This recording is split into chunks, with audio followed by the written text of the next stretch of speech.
Welcome to the Sad Boys Book Club. My name's Dusty. And I'm Daniel. And we finished Frankenstein. It's over. It is over. And I gotta say, I think I will miss it a little bit. Yeah, it is very good. It was a really good book. I definitely enjoyed it more than I was expecting to. Not that I expected to not enjoy it, but you know,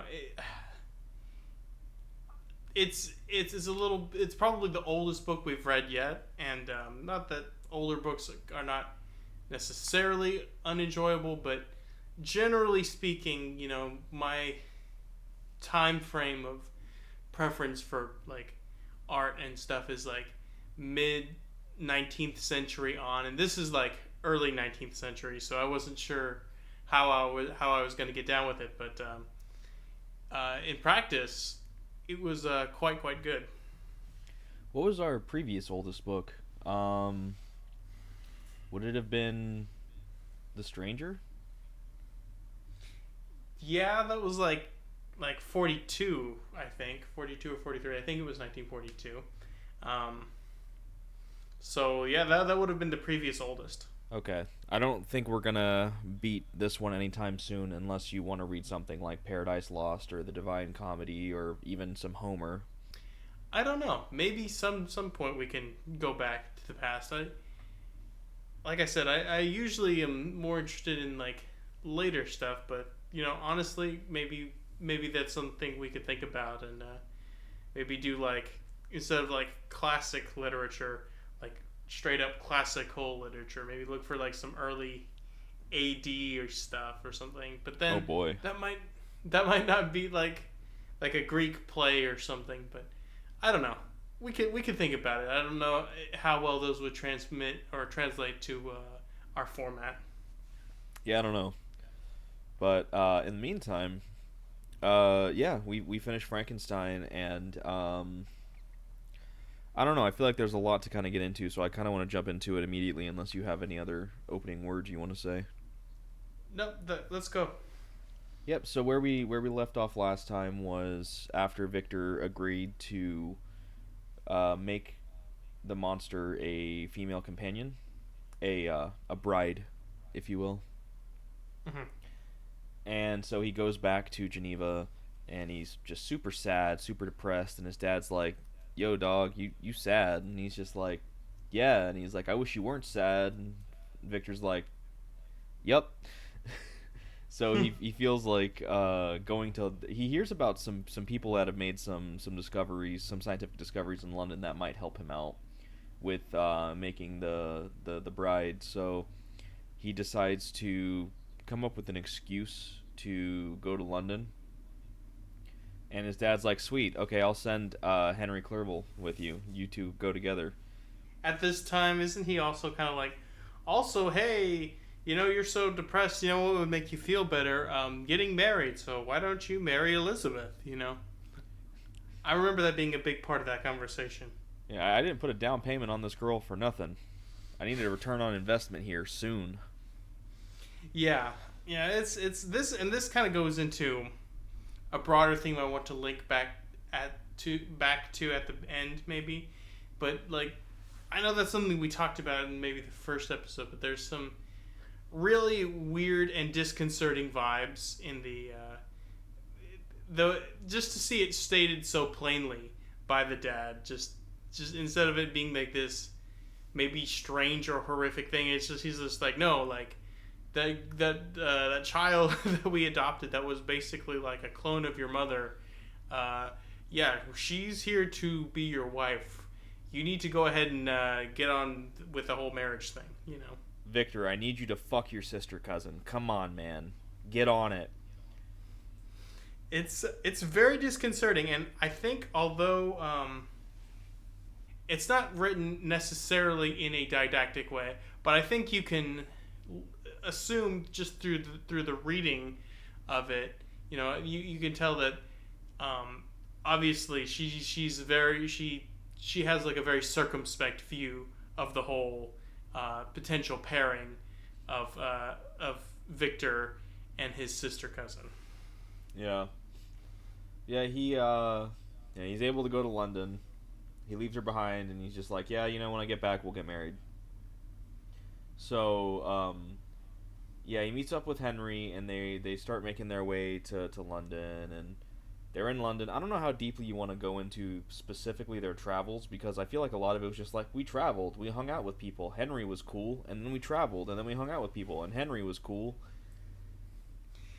Like, not a lot of, like... There's nothing, like, strictly speaking, that was important that I can recall.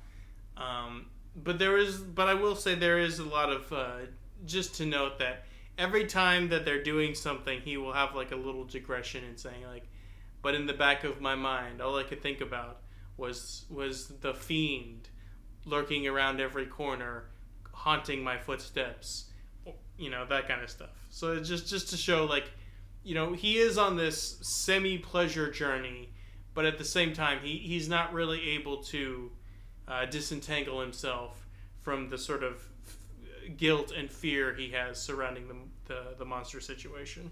Yeah. So, like, and something it seems like is going on is during their travels, he's taking what opportunities he can to work on creating the next monster. But then they're, like, moving around. And it's like, what's he doing? Is he just packing up body parts into a suitcase or something as they go from, like, London to Scotland or whatever? And or See, like, what's the deal there? That's what I don't fully understand, because, like, even if you remember the creation of the initial monster, there's not, like, in the popular imagining of the tale of Frankenstein, there's, like, a grave robbing element that's going on, but at no point in the book does he ever really explain his methods or what he's doing, Which is intentional. That's true. That is true. Now that I think about it, I was going to say something, but I think you've hit on something more important here. The whole point of when he's relating the story, he's like, don't do this thing. I did this thing and it ruined my life. I suppose it would undercut his message somewhat if he were to be like, and also I did this and that, and this is how you create a Frankenstein, Yeah, and Walton even asks him, once we get back to the letters at the end of the book, how he did it, and he's just like, dude, like, man, I told you, don't make my same mistakes, man, leave it alone. I think he does say that he goes and does some, like, minor grave robbing when he was creating the initial monster, but nothing, like, hyper specific other than just, like, I made him big. I think, I'm sure that's how he obtained the body parts, but it just, I don't know. But as you point out, there's a lot of ambiguity about how all that went down. And while some people might look at that and be like, "Oh, that's a plot hole," if they're Reddit brained, or "Oh, that's not that." Where's the this is not good writing. They're just kind of skimming over it. But I think actually it's even better writing than if it had just been flat out stated, because it is keeping in tone and in theme with how she is writing the character of Victor Frankenstein. Yeah. He is an unreliable narrator, but you can understand where he's coming from in a very palpable way. Yeah, no, I agree. Yeah, so during their travels, Henry gets a call from his buds up in Scotland, and they're like, I'm not going to do a Scottish accent because I'm terrible at it. Hey, come party with us. And Henry's like, yeah, dude, let's do it. And he's like, Victor, let's go party with the Scots. And Victor's like, yeah, okay, whatever. But hey, just so you know, I'm going to go off. I'm gonna do my own thing for a month or so. I need the solitude for reasons. Don't ask questions. Later, man. Henry's like, cool, sick, yeah, just make it quick because, life sucks without you, bro.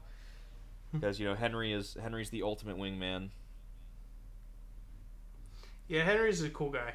Yeah. So he goes off and he stays in this cottage and he starts actually fully getting elbow deep in the creation of this new creature. And then one day he's just kind of looking at it and he's like, man, I don't know if this monster is going to be good or not. Like, yeah, maybe the one that I created has a possibility of being good and keeping his word, but this one has no obligation to do so. I'm possibly Which is setting an even worse creature out onto the world. Maybe I shouldn't do which this. which is exactly what we were talking about when we were saying, like, would we have done it or not? You know. Yeah, which actually what causes him to have this thoughts is he's working on it. He's working on her, I guess. And he looks over and he sees the monster in the window smiling at him and he's just like, "Oh, this guy." And so he flies into a bit of rage and he just starts tearing his corpse apart, which sends the monster into a frenzy as well. And I love this. He just freaks out. He's like, "Ah!" And he just runs into his boat and just angrily paddles away off the shore. Yeah, I will say these are kind of funny visuals that she gives, often relating to how the monster is moving. It reminds me of like Looney Tunes, kind of like, you know how like the Roadrunner, you see him like heading into the distance, and you just see like a little fast plume of dust. You know, that's kind of what I'm getting visually when I'm imagining the monster rowing away. Yeah, it's only because you said Looney Tunes and because I watched this recently. But you say that my first thought was Candygram for Mongo. But anyways, I can't imagine the mess that Frankenstein made in that room. Like, ugh, just the gore and the viscera. Just he tore this thing to shreds with his own hands. Like, I don't envy him having to clean that up. Well, I think it also speaks to his deteriorating mental state. You know, Yeah. And it is like giving, you know, to give Shelley full credit here. You know, while she was having to deal with a certain, I guess, restrictions on what would be judged as appropriate, you know, for the time that she lived in, she still brings a lot of like horror and dread, and I don't know. I think she does a good job of just capturing all of this, even with the limitations she has. Yeah, I agree. Yeah, so eventually he hears another boat come to the shore, and he's expecting it to be the monster, and lo and behold, it is, and he's just like, "Why'd you do that?" And Frankenstein's like, "I don't try and tempt me, fiend. You're evil, and you will break your promise, or she will, and you are bad, and I shall not create another abomination like you." And he's just like, "Dude, you promised." And he's like, "You can shove that promise up your ass." "No, I'm not doing it." And he's like, "Okay, well, if you're gonna be that way," and he's very angry, by the way. I'm making him sound very calm here, but he's very angry. He's like, "Okay, well, if you're gonna be that way, then I'll see you on your wedding night. You won't ever have any happiness, especially since you've denied it from me." And so he leaves. So now Victor, he has to dispose of the body parts, lest something be made of that. So he also gets a letter from Henry saying, "Hey man, we're going back to," I don't remember where he said they were going. He was wanting to go back somewhere. I mean, it might have been London again. And he's like, "Hey." I think they were trying to go back to London before they went back to Geneva. Yeah, and he's like, "Meet me in this town in 2 days' time." And Victor's like, "Sweet, what good timing." So he rows out, and he puts all the body parts in a basket that he fills with rocks, and he dumps them into the lake that he's next to. Then he drifts off to sleep, and he wakes up, and he has no idea where he's at, and there's torrential waves, and he eventually is, after spending most of the day paddling and trying to save his life, basically, because he's out in the middle of a lake, and that might lead out into the Atlantic. He eventually sees land, and he paddles to shore, and he goes to just ask for any form of help or information. Realizes he's in Ireland, and basically just gets arrested for murder. He must have floated a long way, by the way. Yeah. He got really blown off course there. Yep. And then he's promptly arrested for murder. They're like, "Yep, there was a young man killed, and we saw someone in a boat that looked like yours row out afterwards, so it must be you." And they take him to, I forgot the guy's name, but he's the magistrate, town magistrate, right? Yeah, the magistrate. Yeah, so the magistrate's like, "Yeah, come look at the body," and he's like, "All right, well, I didn't do this, so it's whatever." And he looks, and it's Henry. So the monster the night before found Henry, not really sure how, and killed him. Well, he moves pretty quickly, and he does have like a vendetta against Frankenstein. I pretty much just kind of figured that he was just kind of keeping track of both of them. Yeah, but if he was keeping a specific eye on Victor, who had been in that cottage for like over a month at that point, working on the new monster, I feel like he'd be really struggling to keep up with Henry as well. Well, but Henry was still in Scotland. He hadn't he'd only really just started the journey back, or at least he was in Scotland as far as we know. So, but it's not like they had. I figure he was like pretty close by, just not like. Oh, go ahead. Well, it's not like you could ping his cell phone in the 18th century. Like that's kind of one of those things that like I've been wondering about when I was reading this. Is I was like, okay, so, and I'll go more into this later, but it's like, if he really tried, he could find a way to escape this monster completely. And I'll go more into that idea later on once we get past the this next bit here. But I don't know. The monster almost seems to have a somewhat supernatural sense for finding Victor or people he wants to find that are related to Victor in some way.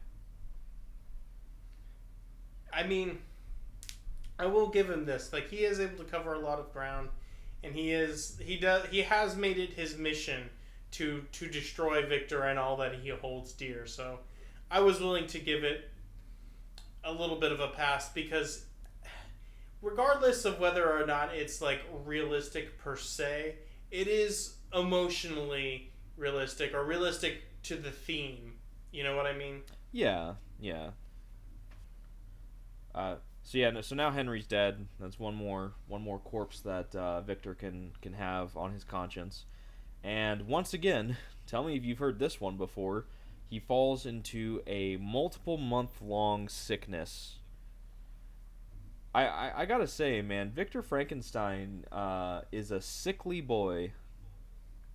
I'm just gonna say, people say that people are weak now, and they're like, "Oh, they're weak. We're not strong like our forefathers." They get some bad news, and they're laid up for like a quarter of a year. I get some bad news, I gotta go back to work. Yeah, right. I know people who they've had major family members die, and they don't even miss a day at work. They learn it in the morning, and they're still on time at 9 a.m. Boom, in the office, and it's man, maybe that's terrible for one. I mean that shouldn't be normalized. I should clarify here, but at the same time, I'm just saying that I think it's interesting that you see these things in these old, particularly things from like this time period where people would get some bad news and then just be really out of it for days or weeks or even months at a time. And it's hard for me to imagine how that could happen. Yeah. I can just imagine. You're just sitting there, just enjoying your nice grapes and wine, and your friend Percy comes up to you and he's like, "Bad news. The newest theater production, Dunis Part 2is, has been delayed until next March." And you're like, "No, my God!" And then suddenly you're just laid up in the hospital for the next 6 months. Where were you when Dunis Part 2 was killed? I was in hospital recovering from my previous delay. So anyways, he's sick again, and just some weak little thing having to try to recover, and he's in a prison cell, and when he finally gets, this is the other crazy thing, is it's like he spends like 2 months in this feverish state where he has no memory of anything. He's delirious. He's like ranting and raving in his sleep, and he has no real frame of existence, really. And he's just like, yeah, so when I finally came to, it was 2 months later, and I was in a prison cell. And it's like, what is wrong with this dude? To like, it's just crazy. But like, his father is there, and the magistrate brings his father in after a conversation where the magistrate's like, "Look, man, I believe you didn't kill this guy, so it should be fine. His father's there, and they have this quick little trial where there's actually a really strong alibi for him being on the island that he was on when he was building the next monster, around the time that Henry was killed. So there's absolutely no way he could have been responsible for the murder, and so, woo, he's been acquitted. And so his father's like, let's return to Geneva, let's get you home. It'll do you good, and Elizabeth's been waiting for you. And yeah, he's really pressed. He's really pressed about the weird cousin sister marriage thing. Yeah, which, to be fair, he wants to wait until Victor is in better health, but Victor's one that's like, no, let's go now. So they go. They're sailing back to Geneva. Well, I think they're sailing to Paris, and then from Paris they're going to travel back to Geneva. And at one point in time, he gets a letter from Elizabeth, who is like, oh man, I don't know how I feel about Elizabeth, man. She's quite a character. Her whole letter is like, I've missed you, cousin. I'm in love with you, and I want to marry you, and I have felt this way since we were kids. But it seems to me as if you may not feel the same way. So just letting you know, if there's another woman in your life that you'd rather be a part of, I'm not going to stand in your way, because I would rather be miserable and not married to you if it meant you being happy than me being married to you and you being miserable because you're married to me. Basically, at the bottom of the page, will you marry me because you actually want to love me? Please check 1. Yes, no, I don't know. I think Mary Shelley was kind of, I don't want to say like I don't know quite how to say this, because I don't know when feminism as a concept emerged. I mean, it's always kind of, I'm sure it's always been as, a part of the framework of society about women who are seeking equality, but as like a movement per se. I don't know quite when it began. I would imagine sometime in the 1800s.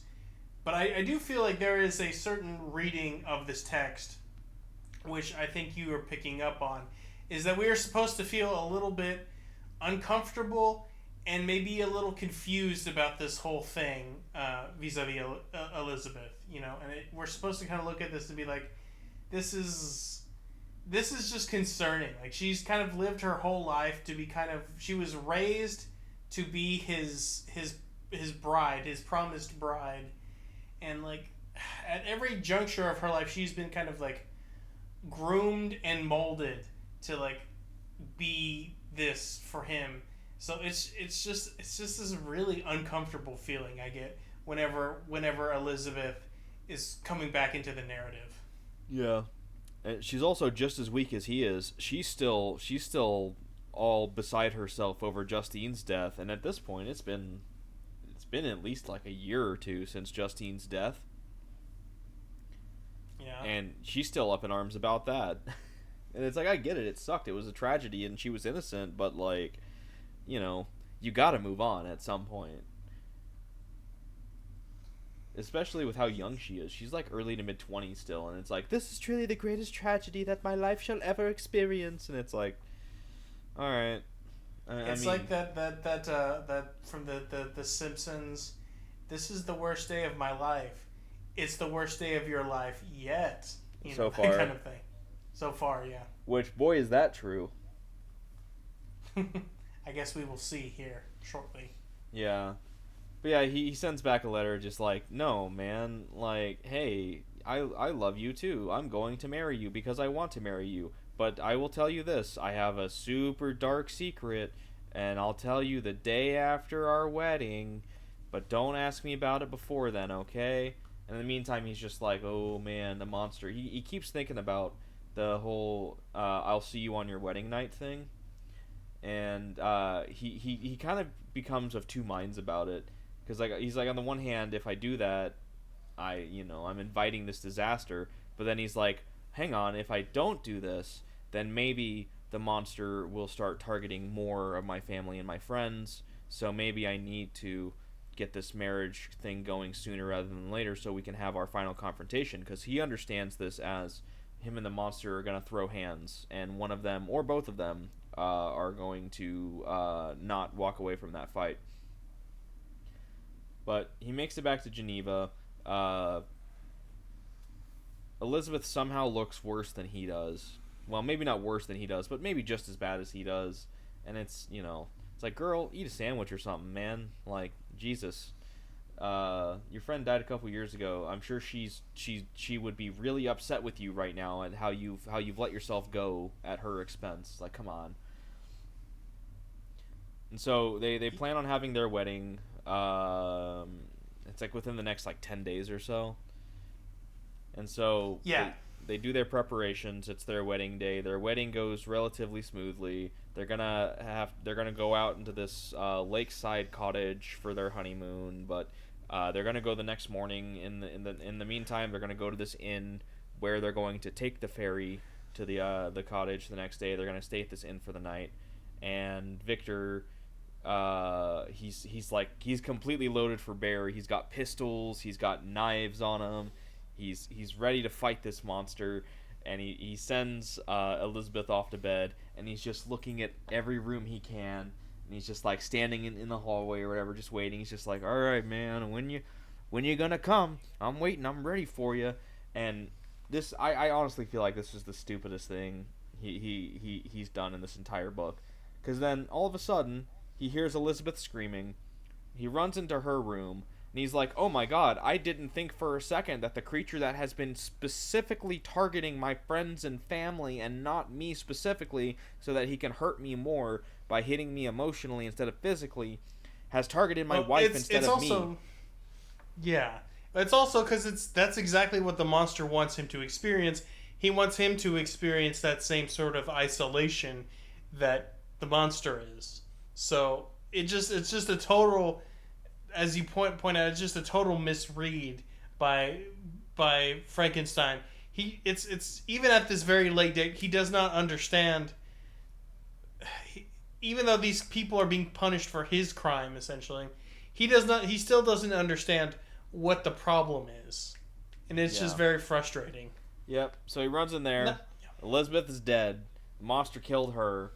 And he tries to shoot him as it leaves, but it gets away, and people come in like, oh my god, and he's overwhelmed again. Oh my god, another death. But him and the other people, they rally, and they're hunting down the monster, but he can't take it for so long, and eventually he's just crying over the loss of his wife, and it's just once again it's like, man, I could forgive him. No, I can't. I can't forgive any of this. It's so stupid that he thinks that the monster's coming to kill him specifically and not Elizabeth, when he specifically says, "I'll see you on your wedding night." Given that he's already killed his brother, he's made one of his servant girls responsible for the murder of his brother. He's killed his best friend. It's like, dude, man.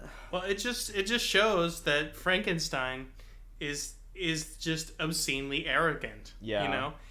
It's just that arrogance that that poisons everything, from the creation of the monster to the refusal to take responsibility for the monster, and now his totally misreading and then agreeing to the demands of the monster because he was just too overwhelmed to handle it in that moment.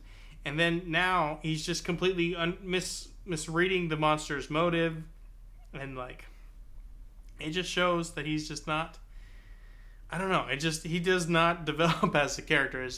He's kind of stuck in a very self-oriented worldview, and it just basically leads to error upon error. Yeah. But like, even still, on top of that, why did he send his wife to be alone in a room with a window with easy access to, knowing that the monster loves to just chill at windows? Like, even if he was right and that the monster was going to come for him, why still put your wife in that dangerous situation? Like, well, I think it goes back to the selfishness thing. He wasn't ready to have that conversation about the wife, about his dark secret, Yeah. And so he was not prepared. So she was again, as part of everything else, not prepared. Yeah, and his total cop out of, oh, I'll tell you on the next day, knowing full well that he's expecting to die that night. Yeah. So, well written, totally within the confines of how I expect these characters to act, but really frustrating sequence because of No, the yeah, characters' actions.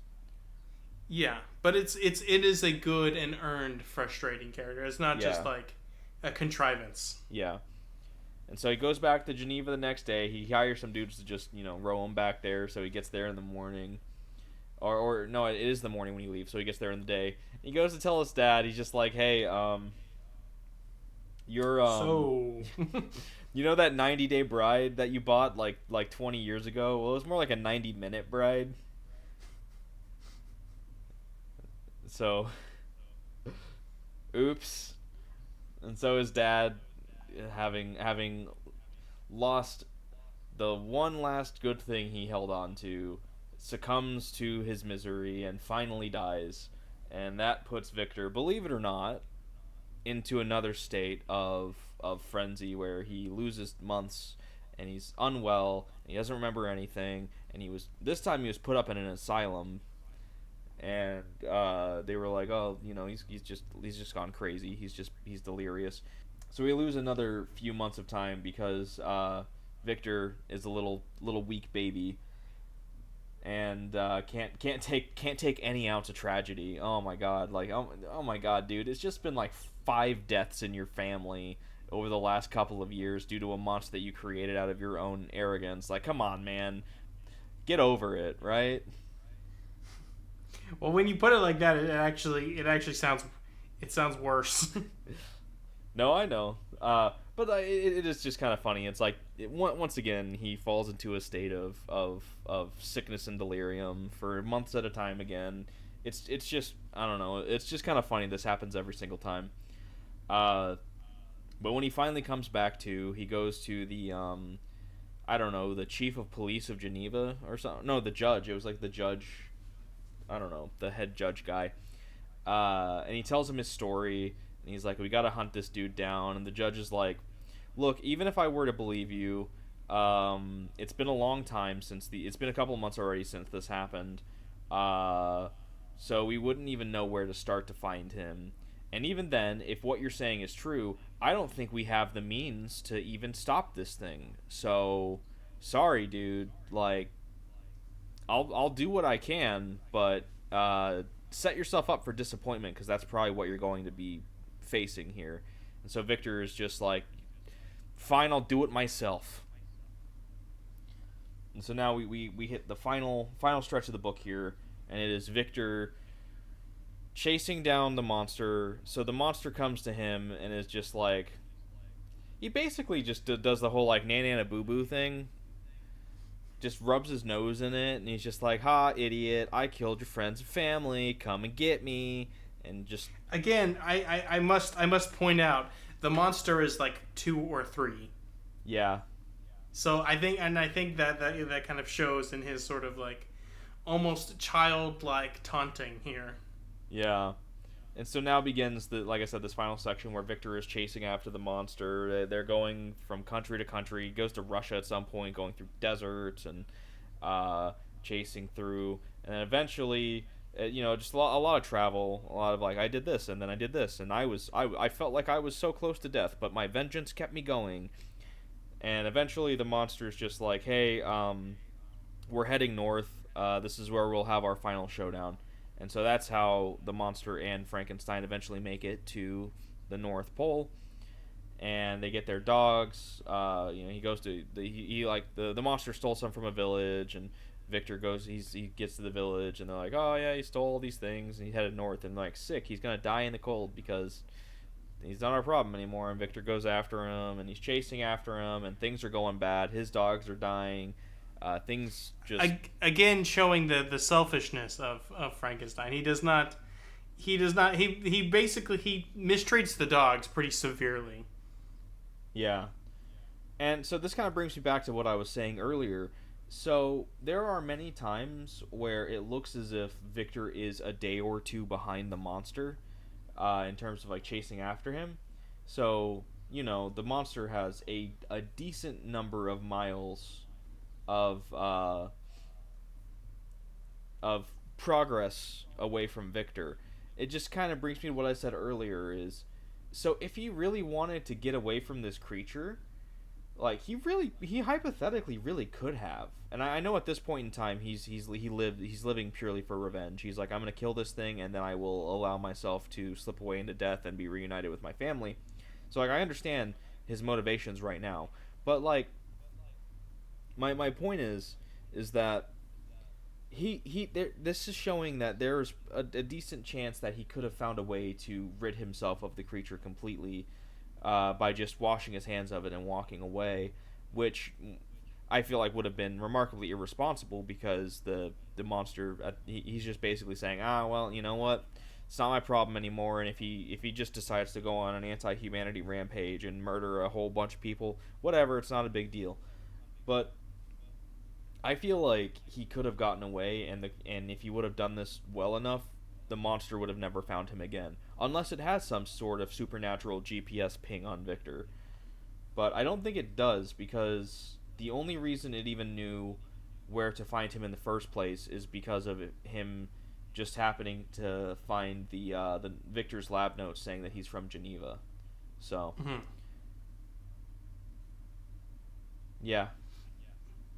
I don't know if I really have a point here other than he could have probably gotten away if he really tried. But once again, it would have been very irresponsible, because who knows what the creature would have done, knowing that Frankenstein is potentially gone forever from him. Yeah, I think he's basically, though, he has ceased to have like actual thoughts and motivations apart from revenge. I think that's why he doesn't take the opportunity. He just is just purely on revenge. Yeah. So at this point, he's gaining on the creature. This is the closest he's been ever, or at least during this chase. But suddenly the ice cracks. That puts just a barrier, an ocean barrier between the two of them, and he's stuck on this slowly. I don't know if I'm slowly breaking up piece of ice. All of his dogs are dying.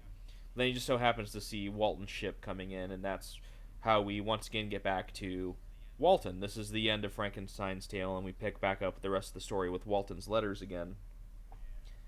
And so that's the end of Victor's tale, and Walton's just kind of like, oh man, Victor's not doing well. He seems to be kind of coming and going out of consciousness, or even just any state of life. He'll have moments where he comes up and he gives like a rousing speech to the men and really enthralls them. But then he'll just slip right back into a state of just semi-catatosis. Stasis. Catatosis. Catatonic, yeah. I think is what I'm trying to say. Yeah. But yeah, at this point also the ship is trapped. There's ice mountains all surrounding them. They can't do anything. And the men want to go back to England if the opportunity presents itself, because they feel like this is a lost cause. But Victor gives this big rousing speech on basically like, don't be a coward. If you go back, you'll be cowards. But this is your destiny. You need to be men and go and do what men do and bring your victory. They die in the cold. Yep, basically. They die in the cold searching for non-existent passageways to India. Yeah, and in response to that, Walton's like, hey, go think on his words, and if you still feel like you want to return to England, I can't in good conscience continue this voyage, so we'll go back to England. So pour one, or not pour one out, but shout out to Walton, who's a real captain of his men, who's willing to sacrifice his own honor and pride if his men, in order to for the safety of his men and for their lives, for the ones that are left. So Walton was a real one. It shows more humanity than most characters in this book. Including Victor, even at this point. Yeah, exactly. Again, the selfishness. Victor does not care if all of these men die. He does not care if anything, because he is so consumed by his sort of egoism, this very ego-driven desire to at this point seek revenge. Yeah, and if to add more fuel to that fire, he even asks Walton. He's like, "Hey man, if I die, you gotta take this over for me. You gotta hunt this guy down and kill him. Like it now falls on you. I'm putting this on you if I die," which is just ridiculous. It's insane. It's insane. Yeah. But Victor is he's on his last legs. He's about to die. He's aware of this, and he's talking to Walton one last time, and he once again reaffirms, "Hey, earlier a couple days back, I told you that you need to take over this revenge quest for me if I die." And at least for me, I thought he was going to be like, I was an idiot, because he's sitting there kind of having his final thoughts, and he's like, "Yeah, I made a lot of mistakes and whatnot." And so I'm sitting here thinking, oh, he's gonna say, "Oh, that was stupid of me. So don't worry about it. This was my burden." Nope. He doubles down. He's like, "I told you this the other day. You gotta do it, man. I'm saying it more emphatically now than I did then. You gotta pick up my revenge and do it for me." And then he dies. And that's the end of Victor Frankenstein. Don't pour one out, because he was not a real one. Yeah, he sucked. Yeah. And so while continuing to write his letter to his sister about how, because the men are returning to England, the passage broke up in a way that southward, and the men were like, "We want to return." So he's like, "Well, I got to admit defeat. We're heading back to England." And while he's writing, he's like, "Wait, hang on. I'm hearing a noise and some talking in the room where Victor is." And he walks in, and there's the monster, crying over the body of Victor. And once again, this really frustrated me. Not because it was bad writing; it was good writing, and it frustrated me because I feel like I was supposed to be frustrated at this. The monster starts feeling regret, and he's like, "Oh man, Victor! Oh no, my creator, you're gone now. Oh, I drove you to this. If I didn't do this, you'd still be alive." And it's so frustrating, man. One of the things he says that really kind of gets me is he's just like, "Yeah, after I killed Henry, I was like super remorseful." He's like, "Man, I've been sad after I killed everyone, man. I killed them, and I'm like, I don't want to do this. It's like, I see red, and then I kill them, and I feel nobody thinks about how I feel after I kill these people, And so after I killed Henry, I was like super bummed, and I went and I like put myself in like hiding, and I was just like really having a rough time of it." But then I heard Victor was going to get married, and I remember that thing I said to him, and I'm like, "Oh, this motherfucker, he's going to try and rub this in my face, so I gotta make do on that threat." And so I went and killed his wife. And when I killed his wife, I was like, "You know what? Yeah, you know what? I'm the monster. I'm evil. I'm going to lean into this. I'm gonna just ruin his life." And he's like, "Ah, come chase me, Victor, chase me."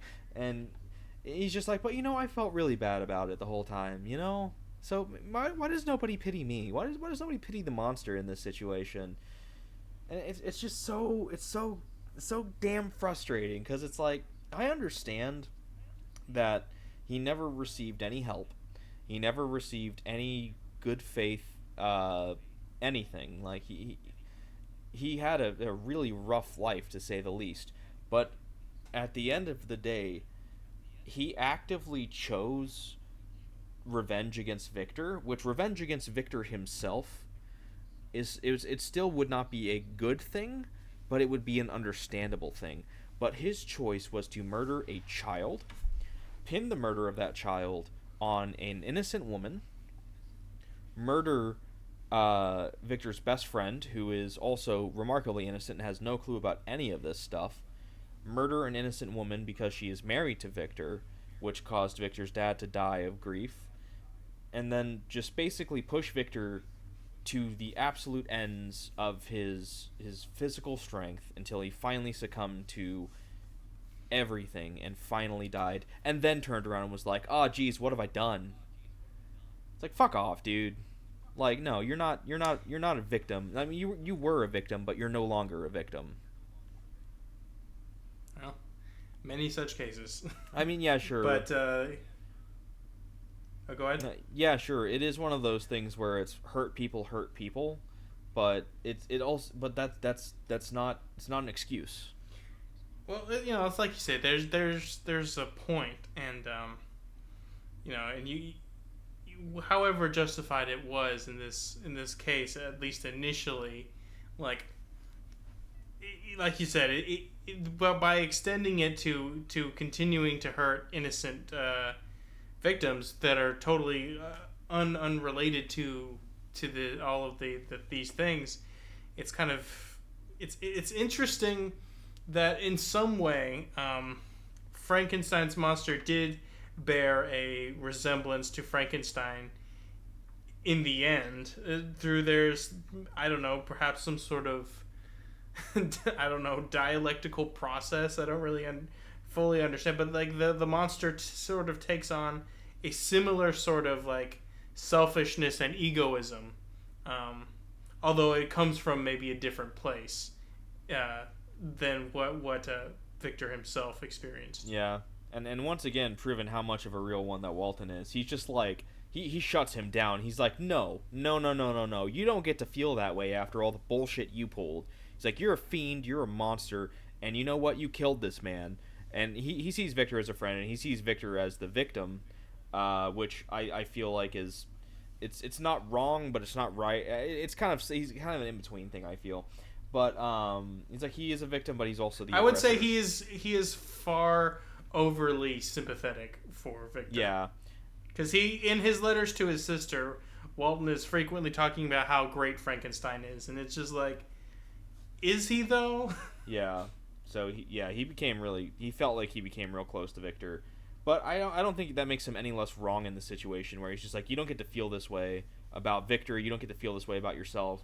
You did all these terrible deeds, and you're the one that chose to keep doing them. So no, you don't get to feel this way, and I'm not going to allow you to just think that you can freely. That's not how this is gonna go.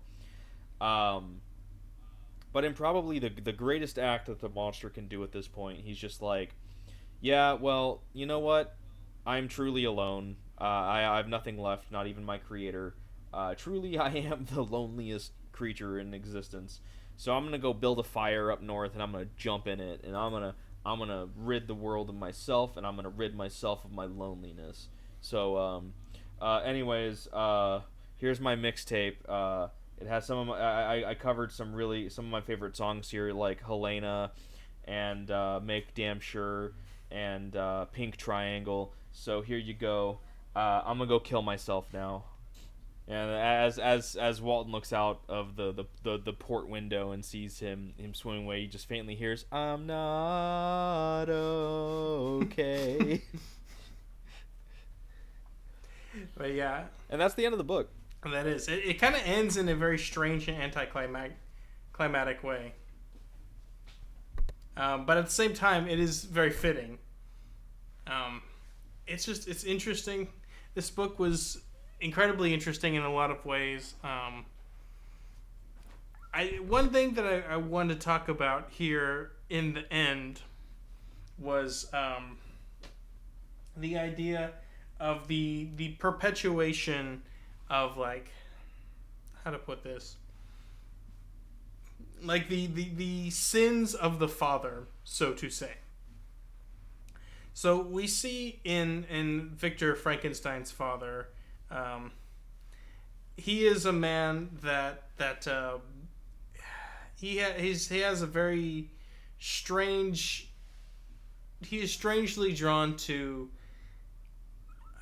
Elizabeth, for example. Well, let me back that up a generation. His wife, who was, his close friend's daughter, who was still a child at the time that he met her, and all of that, and he kind of like brought her into his house and kind of like finished raising her and then promptly married her, which is extremely strange and irregular behavior. And so there's this sort of like desire to kind of, it kind of speaks to that desire to control, and that sort of like self-flattering ego that Frankenstein, the main character, kind of would display. And then we kind of see between Frankenstein the elder and his wife. They have Frankenstein. They adopt Elizabeth. Elizabeth is in remarkably similar circumstances to the mother, and so she's kind of brought in and she exists as this sort of continuation of the mother. Like she will continue to play a similar role, or the idea was she would continue to play a similar role to Frankenstein as his mother did. So it is kind of a, and even in her dying words, she pretty much says as much. And so we kind of get like this is Frankenstein's desire to sort of extend and create something that exists beyond his natural existence.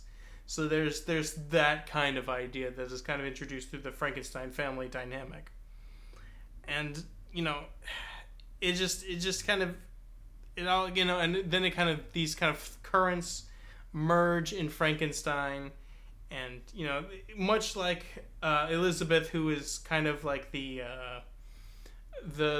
promised bride, akin to the bride that is promised the monster. It's just there's a lot of interesting parallels in the way that the sort of very messed up Frankenstein family dynamic kind of can be reinterpreted through the lens of Frankenstein and the monster, or Frankenstein's son, so to say. Yeah, I think that's a really, really interesting, and I would say it sounds correct to me, way to kind of look at that. Let me ask you this. Sure. Who was the bigger monster, Frankenstein or Frankenstein's monster? I mean, to me, it's easily Frankenstein. I mean, literally none of this would have happened if not for him. Like all of the blood is on his hands. Like he is the proximate. He is the cause of all of this. Like he could have prevented all of this with even just exercising like a modicum of restraint, of reflection, of responsibility, and the fact that it was so easy, like so it would have taken so little to prevent all of this from happening. I don't know. I just can't help but feel like it was his fault. He created the circumstances for all this to happen. So I'm actually going to disagree. I think the monster was the biggest monster in the end. That is not to say that that is not to hand wave, to wash away, or to downplay any of Victor's own sins. I'm willing to give Victor a slight amount of leeway with creating the monster in the first place, because I said this as much in a previous episode, but I don't think he expected to create a monster. So and the road to hell is paved in good intentions. I understand that, which is why I'm saying I'm not trying to alleviate any of Victor's sins or anything like that, but like he didn't go out of his way to try to create this murderous creature. He just wanted to create life, and he succeeded, but he failed immediately afterwards by failing to try to immediately take responsibility for it, which is not a good thing. But like, see, but also he wanted to create life to revere him as a god. That's kind of part of the thing. It's not just a figure of speech. He's trying to play God. It was like, it's not subtext. It's actual text of his intentions. Yeah, and I feel like the biggest thing that it makes me feel like Victor is not the bigger monster by the end of this is that after he discovers the gravity of the situation that he has created, maybe not in the best ways possible, but he still actively tries to find ways to correct the situation. He's constantly trying to find ways to deal with the monster. First, it's to just try and like confront him and fight him. then it's to appease his demands because of the promise of peace, the peace offering ostensibly. But then he realizes, wait a minute, I'm actually, Pandora's box is open, but let's not have a second dive into the box itself. Let's I've already made one monster, let's not create a second. So he chooses, in my opinion, the correct decision to stop the work on the monster, which, yes, puts him and his friends and family's lives once again in danger, hence, Henry and Elizabeth being murdered following this. But he resolves after that to put himself in a situation to where he will either kill the monster himself or he will die in the process. He's trying to ostensibly sacrifice his life to pay for his sins, and when that fails and Elizabeth is killed as well, then it's he's in full revenge mode, and he's like, I have to finally put an end to this. He's the one that's constantly trying to solve the problem.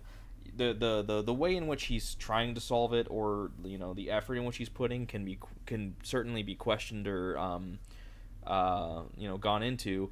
But he's the one that realized the gravity of the situation and immediately, and for the rest of the book, tried to fix the situation. Whereas the monster, whether or not he actually was feeling remorseful after each kill, does not matter. He knew what he was doing. He understands the weight of what he did. And once again, if he would have just killed Frankenstein, I feel like we could have just been like, yeah, okay, I'll give him William. I'll give him William. That was ostensibly a crime of passion.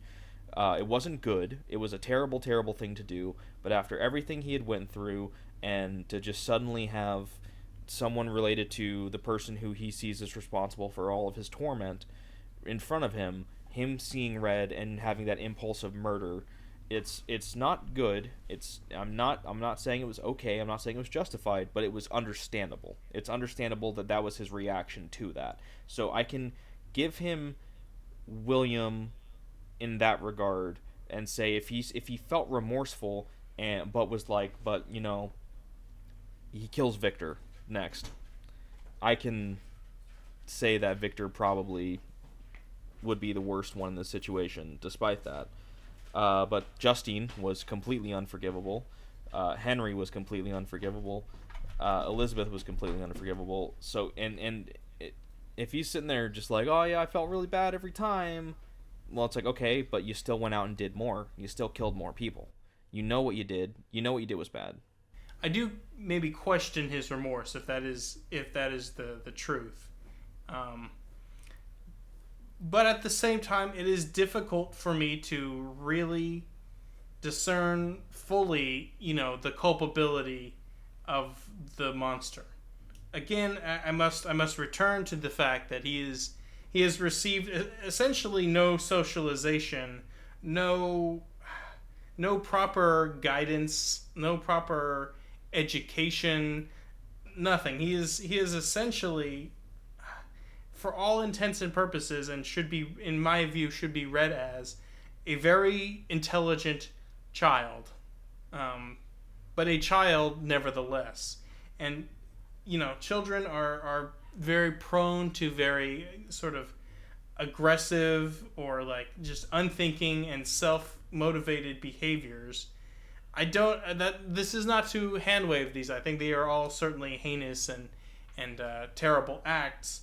But I just have to, all of these things are all it all comes downstream, and as a result of just Frankenstein's lack of restraint or sense of responsibility.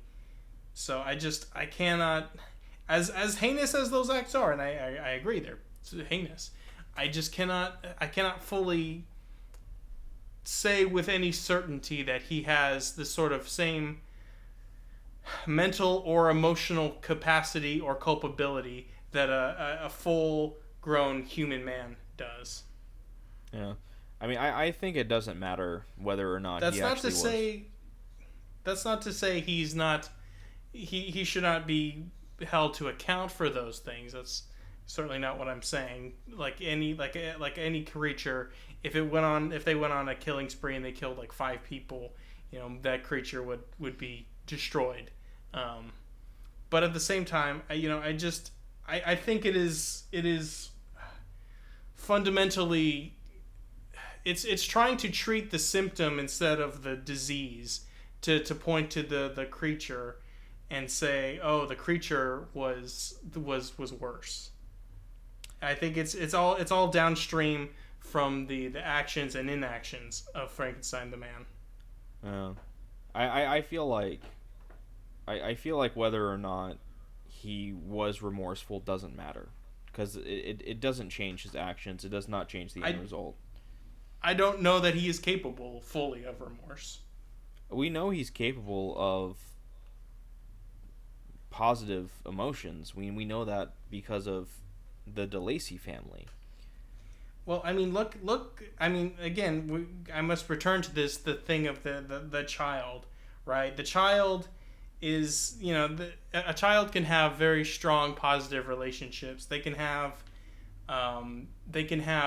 reactions to when they experience consequences. They can have reactions to, all kinds of things. But for many, the development of morality is something that is not conveyed upon a child at such a young age.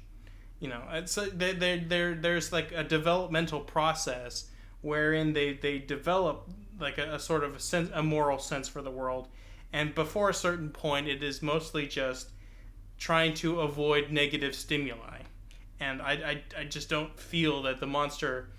And even before that standpoint, a child, a baby, and toddler, an infant can still feel positive regard towards things. It can feel regard for its family, can feel regard for other children, all of these things. But just from a developmental standpoint, I just don't know that the monster is fully capable of understanding what's going on. No, but all the same. And you're saying that, it all comes downstream from Victor, but I feel like Victor making the decision not to create another one, knowing that he's putting his life and his family's and friends' lives at risk, and willing to meet the monster head on and sacrifice himself because he doesn't want to do that again. I think that is, I don't want to say it's a redemption, but I feel like it's the closest thing he gets to that. I feel like if he would have created that other monster and potentially put two of them on the loose, then I feel like that would have been definitely a tipping point for how we can view his character. But I feel like you have to look at the intentions as well. And Victor, after, like I said, after he sees the reality of the situation, all of his intentions are towards what he thinks is the right thing. Whether or not you think they're the right thing is, the question. But and yeah, there's a lot of him just kind of wallowing, but he kind of I can't get behind that, because his fixes are always very self-serving and like half-assed. I'm not claiming he's perfect. But I just, for me to give him any kind of credit, I would have to see more to indicate something like that, because again, all of his motivations are again, they wrap around to being self-serving. He doesn't really show any kind of sense of like justice or growth or like a new understanding. It's just like all of these actions are kind of like they're meant to serve him rather than provide a sort of just outcome for this scenario. Well, I would disagree after Henry's death and before Elizabeth's. Like that's when I feel like he is at his most selfless, because he's willing to give himself up to the monster in order to end it. It's silly because that's not what the monster's intentions are, and he's an idiot for not realizing that. But those are his intentions. He doesn't prepare Elizabeth. He knows full well that the monster is going to be, going, there is going to be some event that occurs around the wedding. Maybe he misunderstands, like, oh, this time the monster is going to come for me. I don't know why he would. I think that it displays an ignorance that cannot be counted, that should be counted as a sin of sorts, just to be that ignorant at that point. But whether or not other people see it as such, there's a fundamental still selfishness in that he's going through with this thing that he knows is going to cause some sort of major issue, and he's also not fully preparing his partner for what will happen or what might happen as a result of the marriage. Yeah, but he's intentionally withholding this information from her. Yeah, but I don't think his logic is completely flawed in thinking that if I don't go through with this marriage, he's going to continue hunting down other people that are close to me. Like, I understand his logic there, and I feel like, historically speaking, he has a reason to feel that way. So whether or not the monster, the whole, I was sad and I wasn't gonna do anything, but then I saw he was getting married and that pissed me off. Like, whether or not that's true, Victor does not know that. And him thinking, I need to set this up in order to stage our final confrontation, otherwise I'm continuing to put them at risk. I see the logic there, and I don't think he was necessarily. I think he was making the best out of a terrible decision in that regard, but he wasn't making the best. See, and this is where I go, and he does it halfway. He's like, okay, well maybe I'm going to draw him out, but he doesn't like prepare in a serious way. He has a brace of pistols and some knives. He doesn't inform anyone about it. He especially doesn't inform Elizabeth. That should be like number one. It just shows to me a sort of continued sort of self-servingness that I can't give him any real credit for any of this. Which let me just clarify here and say this isn't me so much so giving him credit or trying to paint him as the hero or as a good person. This is just me saying why I think he is not as much of a monster as the monster himself is, because of the fact that he's still doing he's still responsible for these things because he created the monster, but he's trying to fix the situation, not in the best ways, and he's not making the right decisions. But he's also still kind of a kid too. Like, I don't think he makes it to 30 by the end of the book. He's still pretty young. He's still making these, poor decisions, but he's still trying to make the right decisions within the bounds as he understands it, whereas the monster is just going murder, murder, murder, murder, murder. So, it's, like I said, it's not me trying to say that Victor is a good person or that he is a just person or a righteous person. It's that I feel personally that his actions show that he takes responsibility better and tries to do what is he tries to make the right decision, whereas the monster constantly intentionally makes the wrong decision. I guess it just doesn't I just can't fully give that same sort of moral consideration, because I just don't see the monster as fundamentally as a fully competent human being. It's just I don't know. It's just it's difficult. That's not to write off any of those other things, but it's just like it does feel to me that it's just like, I don't know. Maybe it's just that I can't let go of the fact that Frankenstein could have just prevented all of this, and maybe that's just my lens of the world, is like he could have done something about it. He could have stopped this, and he didn't. So this is all on him. I don't know. Maybe that's clouding my thinking or something, but it's just difficult for me to fully with my understanding of like the human development and my sort of moral sentiments. It is difficult for me to say anything other than this is all should be laid at the feet of Frankenstein, and the creature, must also pay in its own way. But like it's like if it were it not for Frankenstein, this would all just be academic.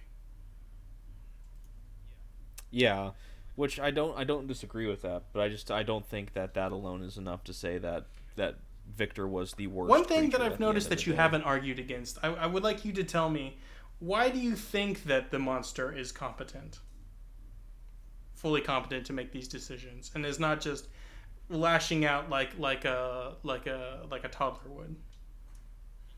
Because of his seemingly self-admitted conscience.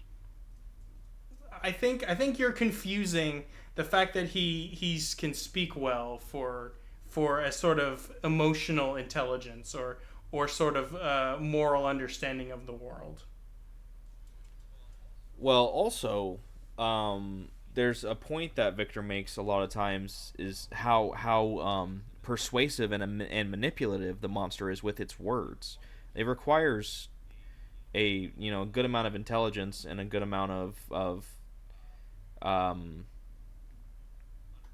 understanding in order to be that way, in order to have the skills needed to emotionally manipulate someone like that. Like I'm not going to go as far as to say he has the mind and the temperament of a 25-year-old man or anything like that, but I feel like there are signs of competence that show that the monster has enough faculty to, one, know right from wrong, and two, to be able to intentionally make those choices without any form of ambiguity or excuse. Well, to be clear, I don't think that he's like fully incompetent, but I do think that in the same way that children can manipulate their parents, they can learn to, they can learn to say certain things, to lie. They can learn in like in schools, they can sometimes try to manipulate their teachers. I don't know. I just think that in some ways that this is just a very essentially it's a strange amalgam of the mind of an adult and the mind of a child.